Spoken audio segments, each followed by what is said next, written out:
مشوارنا اليوم على قلب بيروت، مكان ما كتير بنعرفه، قصر الصنوبر. خلينا نتابع أنتوني بهذا المشوار. مناطق كل لبنان، فرجيتكم لبنان يلي بتعرفوه واللي ما بتعرفوه، مناطق كتير حلوة، بيوت كتير حلوة. اليوم عندي موعد ببيت غير شكل، لا مش هيدا اللي وراي، رح فرجيكم شيء كتير منكم بعد ما فات عليه. مشوار سيربريز حرقصكم شوي، ببلش هلا. عندي ترويقة هلا، ووعدته لضيفي اني اجيب ترويقتي معي. أول وقفة سفيحة ومنقوشة.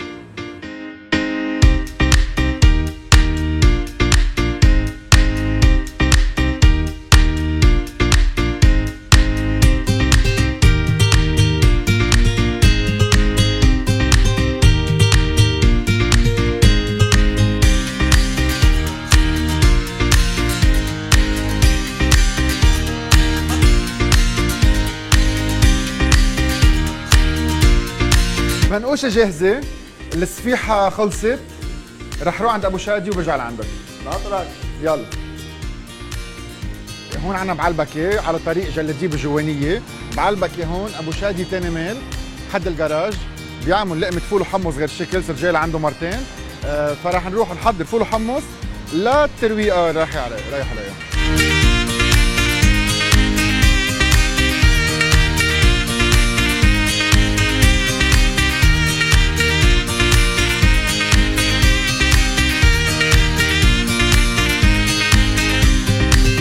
بليله وفتة.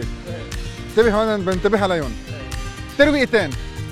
صار لبنان اكثر من لبنانيه، صار 19 سنه بلبنان عن جد. فهلا الترويقه رح نحضرها ناخذهم على السياره، بعد ما رح اقول لكم وين رايح، بس رح يكون عن جد سربريز غير شكل. يلا. خلصوا غراضي. ميرسي. طلع على بالي بلش.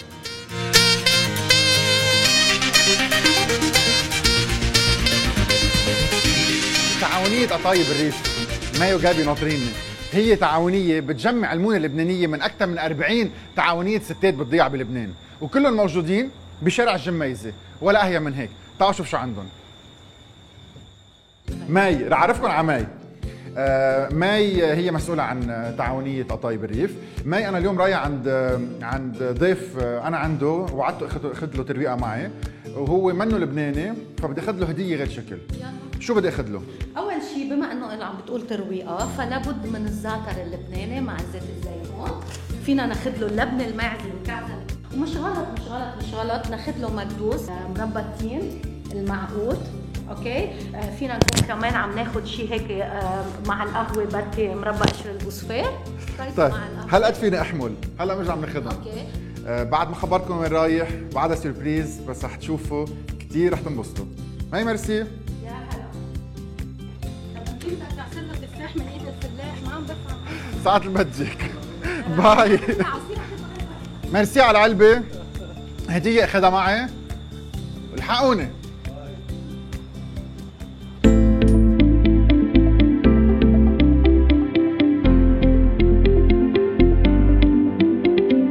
ترويقة غير شكل، جبت له كل لبنان لهون. جبت له الكنافة والمناقيش والسفيحة والمونة وحلو عربي، خبار.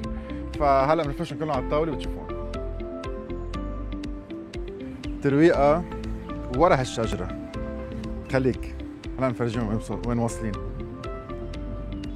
امبرسيف، عن جد امبرسيف. وحدة من أحلى مباني بيروت. طلع وين وصلت.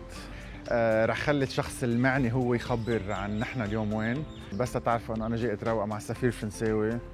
صارت الساعة 9 ناطرني ببيروت، وجايب له معي ترويقة لبنانية غير شكل. خليني اخبركم خبرية مثل ما هي. طلبت من سعادة السفير اذا بيستقبلني تعزمه انا على الترويقة. انا بجيب الترويقة عنده بالبيت.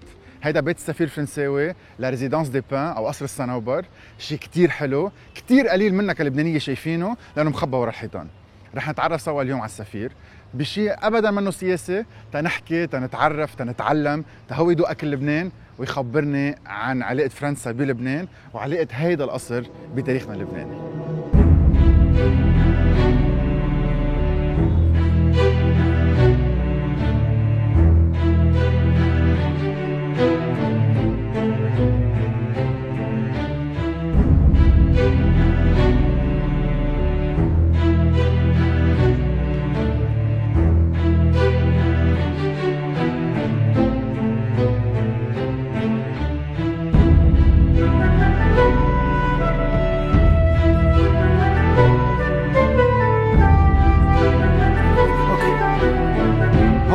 درج. سنة 1920 وقف جنرال جورو وأعلن لبنان الكبير.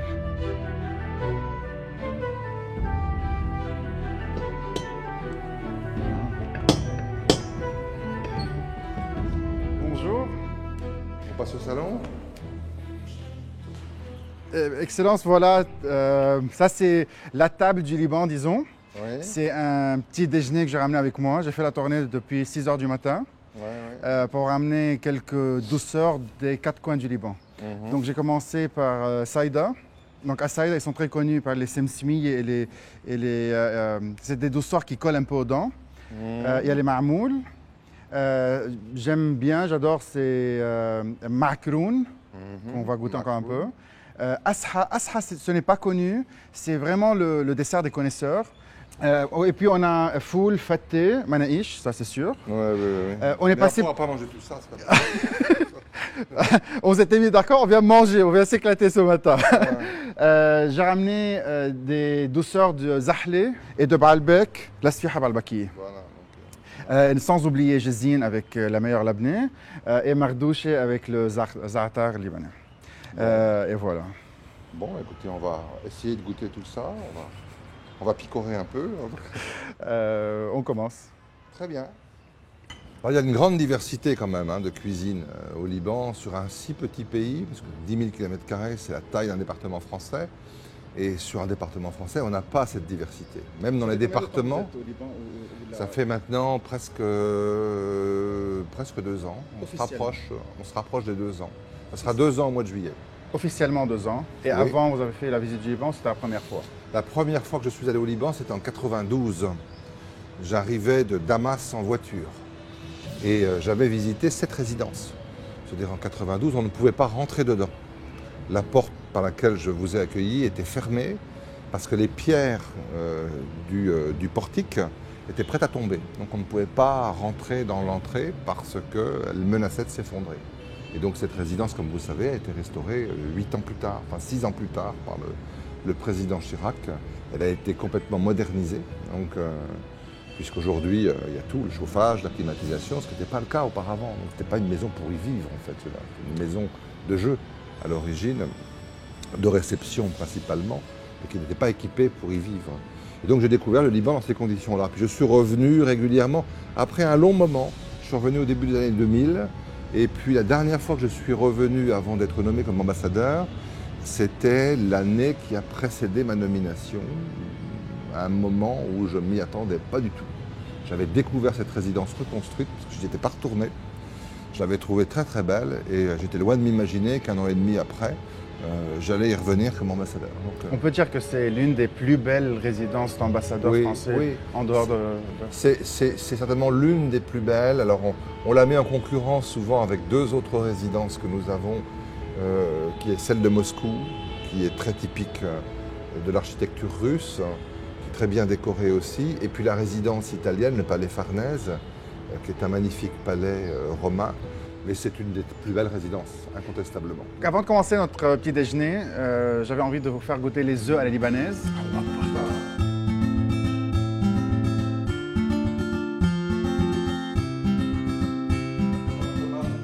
Bonjour. Ah, vous êtes déjà venu donc. Chef, puis, de nouveau. Notre célèbre pâtissier. Donc. Alors, qu'est-ce qu'on fait? Alors apparemment des œufs. Des œufs. Des œufs libanais? Allez. Donc des œufs à la libanaise, c'est différent que les œufs français ou à la française. On n'utilise pas de beurre parce que tout le beurre dont on a besoin ou toute la graisse dont on a besoin est là. Donc on prend le mouton, c'est fait de cette façon parce qu'on prend le mouton, on le cuit, on le préserve dans sa graisse et ça peut durer pendant 1 année sans être mis au frigo. Donc dans les villages au Liban, quand il y a la tempête et la neige, on peut utiliser la viande pendant 1 an. C'est la cuisine de résistance, c'est ça? Oui.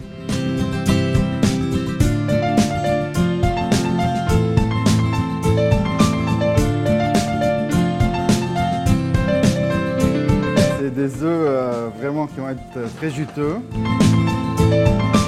Voilà, c'est bon.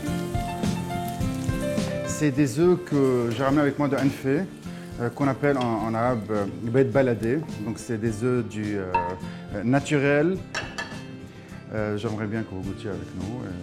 Voilà. Allez, Merci. Thomas. Ça fait longtemps que vous êtes au Liban? 1 an et demi. 1 an et demi. Qu'est-ce que vous en pensez du Le petit déjeuner, terroir, du produit libanais? c'est exceptionnel. La Méditerranée. C'est très bon. Merci. Non, c'est très bon, bravo. À la prochaine. Je viendrai cuisiner avec vous quelques heures un jour. J'amènerai mon produit avec moi. Bien. Très bien. من بعد بيت بقورما رجعنا على الترويقة. C'est pois chiche, c'est un plat qu'on appelle msabbaha. Si on veut faire à la libanaise, c'est Il faut l'enrouler. voilà. Donc on prend un bout de pain qu'il faut mettre en forme de oreille de chat ou de cuillère. Et puis on trempe dedans. Vous avez jamais goûté à la labneh de chèvre? Ça c'est une labneh qu'on préserve dans l'huile d'olive. Oui. Qu'on n'a pas besoin de mettre au frigo. Donc, racontez-moi un peu cette résidence, son histoire et l'importance et de la connexion entre la France et... Alors cette résidence, en fait, elle a une histoire très particulière puisque du temps des Ottomans, les Ottomans avaient souhaité animer un peu la ville. Alors, ils ont construit l'aéroport, l'hippodrome à côté en 1893 et ils ont voulu créer un club ottoman qui aurait été adjacent à cet hippodrome et ils ont demandé à Alfred Sursock de construire ce club qui avait pour but, qui aurait dû être un casino. Donc Alfred Sursock qui est une personnalité de Beyrouth et qui a passé de longues années en France. Il a été très influencé par un style orientalisant qui s'est développé en France sous le Second Empire, avec des grandes maisons de bains ou de jeux déjà à Biarritz. Je veux dire, il y avait tout un style qui s'est développé En quelle année? dans les années 1860-1880. On peut lire sur la porte 1333 en haut, ou Oui. c'est pas chrétien, c'est hijri. C'est les gires, ça veut dire. Et donc, quand on lui offre cette possibilité, en fait, il a tout de suite pour idée de s'inspirer des grands bâtiments qu'il a vus en France. Et il va construire cette maison pour être un casino, qu'il va achever en 1916. À l'origine, chaque pièce est destinée à un jeu particulier. Et malheureusement pour lui, lorsqu'il termine cette maison en 1916, c'est la guerre. Il n'a pas le temps d'installer du tout ces jeux pour les faire fonctionner. Les Turcs ont d'autres préoccupations, ils confisquent la maison pour le transformer en hôpital. Elle devient un hôpital de 1916 à 1918. Les Turcs perdent la guerre et les Français arrivent en 1918 avec le général Gouraud. Et le général Gouraud ne s'installe pas ici parce que ce n'est pas sa maison, elle appartient à Alfred Sursock. Et puis, vous savez, le général Gouraud, il est assez exigeant. C'est une maison qui n'appartenait pas à Elle est à l'État. Alfred Sursock. Alfred Sursock a une concession des Ottomans. Donc c'est lui qui en est le propriétaire. Donc, elle n'est pas un casino, elle est un hôpital, elle n'est plus un hôpital après le départ des Turcs. Et le général Gouraud, qui s'intéresse à cette maison, la trouve finalement pas assez bien à son goût. Parce que le général Gouraud a une obsession, c'est la maison de Lyotet au Maroc. Il voudrait la même chose que le grand général de référence, le général Lyotet. Et il ne cesse de se plaindre à Paris de ce qu'il n'a pas l'argent pour faire construire une maison équivalente à celle du général Lyotet au Maroc. Mais il utilise cette maison parce qu'il la loue pour les salons. Et lorsque le 1er septembre 1920, après avoir obtenu le mandat de la SDN, la France proclame l'existence du Grand Liban, il la proclame du perron de cette maison que nous louons à Alfred Sursock. Nous ne sommes pas dedans. Le général Gouraud continue sa pression sur le Quai d'Orsay, et le Quai d'Orsay finit par lui répondre « ça suffit, vous n'aurez pas l'argent que vous voulez, vous allez vous contenter de cette petite maison et vous allez l'acheter ». Celle-là qu'il appelait petite. Voilà. Et en 1922, il reçoit l'argent pour acheter à Alfred Sursock, et donc il s'installe, il la transforme en gouvernorat. Et donc c'est la raison pour laquelle cette maison devient, à partir de 1922, à la fois propriété de l'État français, et donc résidence d'habitation des gouverneurs. Mais nous sommes propriétaires des murs, mais pas du terrain. Le terrain appartient à la commune, à Beyrouth. Avec la Seconde Guerre mondiale, avec la déclaration de l'indépendance, une nouvelle situation apparaît. C'est-à-dire les gouverneurs sont remplacés par des ambassadeurs. Donc l'ambassadeur de France s'installe, succède au gouverneur ici en 1943. Et immédiatement, il y a une double polémique qui apparaît. D'une part, les ambassadeurs se plaignent de cette maison qui n'a ni chauffage, ni climatisation. Et ils se disent elle est trop grande, on ne peut pas l'entretenir, on voudrait racheter une résidence ailleurs dans des conditions plus limitées et plus modestes. Et puis les Libanais, parce que l'indépendance, vous savez, en 1943 a été difficile, je veux dire, disent mais il n'y a aucune raison qu'un ambassadeur ordinaire occupe une maison aussi importante au centre du Liban. Et donc il y a une...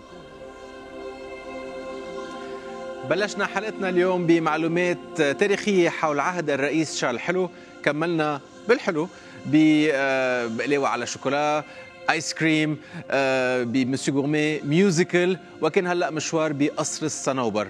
الجزء الاول، الجزء الثاني بتكملوه بحلقة احد الجاي.